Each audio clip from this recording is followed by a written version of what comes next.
You tuned in to the 7-Day Theory. Hard body, hard spirit. And he had some things to say about you not making public or private amends, and said something along the lines of, and I'm paraphrasing here because it's been a minute, but he said something along the lines of like the apology's got to be just as loud as the disrespect. You know what I mean? Whichever way it was. I don't know. I agree with that philosophy wholehearted, but let's be very clear. I just said I didn't remember the guy. So I said I don't know the guy, right? And then other comedians showed me pictures where I'm around the guy. He's in the same room as me. Maybe I'm too old. I feel like if I don't have your number and you don't have my number, we never exchanged numbers, then nigga, I don't know you. I feel like if we've never communicated or like, okay, so, but if I said that I didn't know you and clearly I've been around you, that was the only apology I could have made to the guy. And so I didn't have any amends that I was trying to make. So when it was suggested that he meet up with me, he was confused at why I was not going to be having no apologetic energy. Like, no, nigga, I'm not apologizing. On site is on site. Like I'm the person being crossed in this situation, not vice versa. I'm not sure what he said, but whatever he said, it didn't involve me doing something to him or doing something against him or stepping outside of code. I'm not sure what he said the issue actually was, but I'm saying at the end of the day, you can't afford to be a comedian and be black and be short and be righteous and have me as a op, my nigga. It's counterproductive to your very existence. If you don't really like me because you can't be me, then my job is to make it better and better looking for you, boy. Because you probably at the club and I'm probably at the arena at your hometown. I'm probably selling 21,000 tickets where you live. You probably at the club still. You probably is barking outside of your lane. Nobody in the WNBA get to talk sideways to Melo. Don't ever disrespect the king, Ali Saddiq. Little old bitty, little itty bitty fella is not on Katt's level at all, but he continues to disrespect the legend. Y'all know who it is, 7-Day. What up, my people? You tuned into the 7-Day Theory, hard body, hard spirit. Check this. The Katt Williams and Ali Saddiq beef just got a little bit more realer, a little bit more intense. Y'all don't know. I don't know how long ago, but Ali Saddiq came out and said that years ago he opened up for Katt Williams. And he went outside, everything was cool inside. He went outside for a minute and Katt, the security wouldn't let Ali back in the club and said that Katt Williams said, you're not allowed in here. Now, there's one thing that I think there might have been miscommunication with this, because Katt says he did not know Ali Saddiq. Even though he opened up with him, he didn't have his phone number, he said. He didn't talk to him. He had no actual relationship with him, even though he opened up with him. And we all know people that, we have all been around people that, yeah, we might have been around you once or twice in our life, but we don't conversate. We don't have no relationship, right? So all Katt Williams said is he don't know him.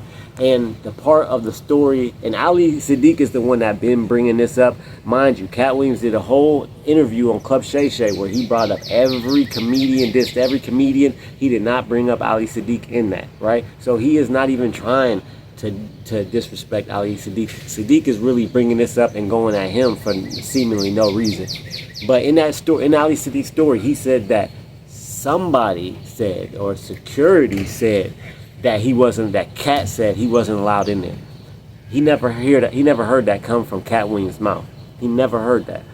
So the person that told Ali Saddiq that could have been lying. It could have all been, they could have been just either messing with him or they could have been just lying themselves, right? So he never heard it come out of Katt Williams' mouth, which means either he didn't say it at all or Katt Williams is trying to act like he didn't do it, right?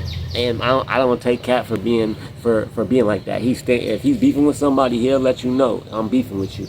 But Katt Williams came on and he said, look, if it's on site, it's on site. He said he will never apologize.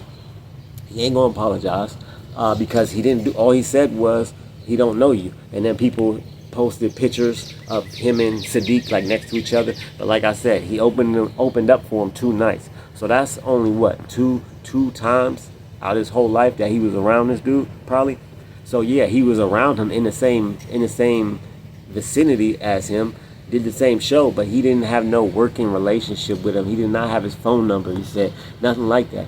And then also, after Ali Saddiq brought up the whole story about Katt Williams, he said that he'd do a celebrity boxing match. Katt Williams said, yeah, I'd do a celebrity boxing match with him, right? He said, Katt said this in the past. He said, yeah, I'd do a celebrity boxing match with him, but only one of us is a celebrity. Like, Katt Williams this man is a GOAT. And look, as much as small as Katt Williams is, he got a big heart. He got heart. That's one thing that you cannot take away from Katt Williams. He got heart. He will go at you, whether it's Phase on Love, Fat Phase on Liar, or Ali Saddiq. And look, Ali Saddiq was talking tough. Like, this guy he went on Vlad, he went on the Parasite podcast, he went on the Carmelo Anthony's podcast. This dude talks about how tough he is, how he comes from the street, and that once he found out that 90% of people can't fight, that's why they try to avoid and do everything not to fight, that he ain't scared of nobody. And I just be listening, like, no matter how tough he try to sound, I don't believe him at all. Like, all that tough talk, I think like the people who do the most talking, who try to make themselves sound like the toughest dude ever, be the weakest ones. Because if you really like that, you ain't got to do all that extra boasting and bragging like you really that, and got to constantly talk about. He got in trouble when he was 19. He got locked up when he was 19. He said he was a dog in the street and he was a dog in prison. Blah blah blah blah blah. I don't believe you. I just don't. I just don't believe you. Like, first, for one, you're not big, and I'm not big either. But you definitely ain't whooping everybody at your size. So yeah, that's one thing. And for two, he all constantly telling about how much he in the streets. If you that tough, if you that street, and you constantly want people to know that you that tough and you that street, and you do want people to know because you keep talking about it, you keep bringing it up, and you keep talking like you tough, then why ain't you in the street, dog? Since you love acting like you so tough, why don't you be in the street then? Supposedly he was in the street before, so why you ain't in the street now? Why'd you get out the street if you so street? Why ain't you stay in the street? You a comedian. Like, people be talking so tough. Like, okay, then if you that tough, then you how old by now? You should have done either caught a body or done something crazy, crashed out and did something crazy because you just so tough, right? You should be in jail for life since you that tough. Because people is gonna try you. And Katt Williams, man, as a person and a comedian, Katt Williams is number one on my list. But if we really talking about like stand-up specials and who's the actual, technically the better comedian, the number one comedian, I give it to Dave Chappelle, of course. Ali Saddiq is not even on a top 20 list of greatest comedians. He might not even be on the top 50 for real. Like, I never even seen one Ali Saddiq special. I've seen him do stand-up, but not a special of his own. He is not even he's not even in the vicinity of a Katt Williams. But I got Dave Chappelle just as pure stand-up. Dave Chappelle number one, Katt Williams number two. But as a person and as a comedian, Katt Williams is the people's champion. Like, I got him number one for real. To me, it's a tie between him and Dave Chappelle. But there are more specials that I like of Dave Chappelle. It's like he got a better body of work, but Katt Williams got a hellified body of work too. Like, just fire, right? And then Richard Pryor's up there too. Like, really, all three of them, all three of them could be number one, to be honest with you. Richard Pryor, like, those are the three GOATs, in my opinion, the greatest comedians to ever live. One, and one. All of them tied. Richard Pryor, Katt Williams, Dave Chappelle, the greatest comedians of all time, in my humble opinion, on the 7 Day Theory. Like I said, this is just my opinion. And that's who I got on top of my list. But yeah, Ali Saddiq, he's not even nowhere near close. But we'll see. He said, Katt Williams says on site, and it seems like there's a lot of tension, a lot of animosity. I don't see why. Ali Saddiq said that if you disrespect somebody publicly, which I don't think Katt Williams did, other than saying he didn't know him, and Ali Saddiq thought that was disrespectful, I guess.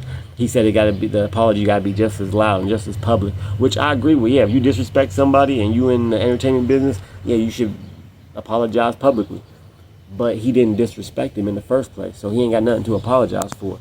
Yeah, y'all let me know what y'all think in the comments, and who y'all got as y'all Who y'all got at a fight between Katt Williams and Saddiq? And do you believe Saddiq and his tough talk that he be talking? And also, who y'all got? Top 3 comedians. Who y'all got? Let me know in the comments. Like, share, subscribe. Keep your head up and your eyes open. I'm out. You're now listening to the 7